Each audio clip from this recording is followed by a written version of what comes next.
Hello everyone, this is Rosa Malcaetano. In this video, I'll be answering a discussion issue raised by Doc Mal that is very timely and interesting. So the question goes like this. In the context of the Philippines, will new media or platforms have a role in DevCom work? Let me try to break down this question because while the obvious answer might be yes, new media will have a role in DevCom, things are a lot easier said than done, especially in the context of the Philippines as a developing country. So, first, when we think about DevCom work, we need to think about our audiences. So, what is the most general thing that comes to your mind? We think about improving the lives of the general public, wherever they may be. The work could involve informing communities about healthcare, helping farmers have access to modern methods, addressing corruption issues, and many, many more. And that is quite true. DevCom is all about improving the lives of the marginalized. And when we think about reaching these communities, we often focus on traditional channels radio, TV, and face to face campaigns, which are extremely important to consider. But going back to the original question, does new media have a place for marginalized communities?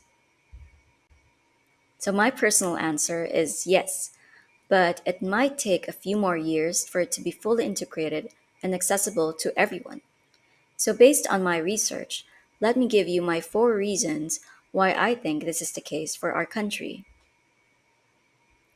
So, point number one, technology is the future, and the future is built on now.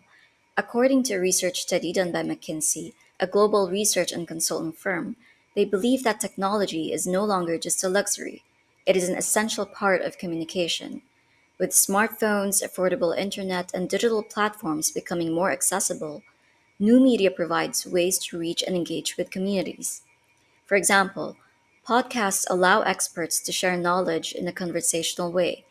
Internet radio can reach listeners even in remote areas, and ebooks or digital guides can provide educational materials at a fraction of the cost of printed books. If DevCom aims to address pressing social issues today, it must also embrace the tools that people are already using to consume information. Point number two, accessibility may be a challenge, but it should not limit our channels.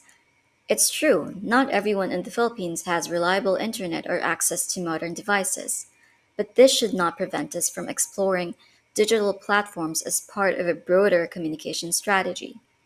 New media can complement traditional channels too. For instance, community radio can be paired with downloadable podcasts for those who have internet issues, or ebooks can be distributed offline via USB or community centers. The keyword here is adaptability. Point number three, new media platforms often allow us to reach more people at lower costs. A single podcast episode or digital publications can reach thousands or even millions without the logistical challenges of print or on site campaigns. This scalability is especially important in our country because of our geography. Technology helps bridge geographic barriers in a way that traditional methods cannot always achieve efficiently. And for my last and final point, it is important to note that new media should not replace traditional DevCom channels, ever.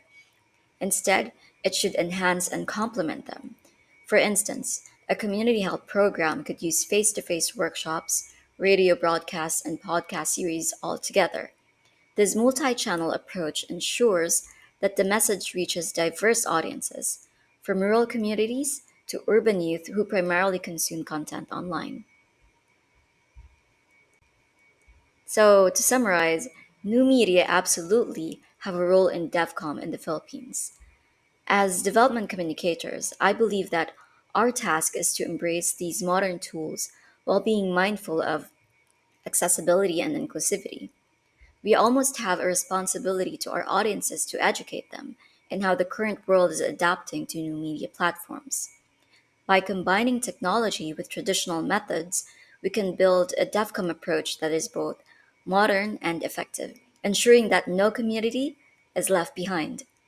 And that is it for my answer. Again, this is Rosamel. I hope you learned something new from this video or that it sparked your interest in the topic. Thank you for listening.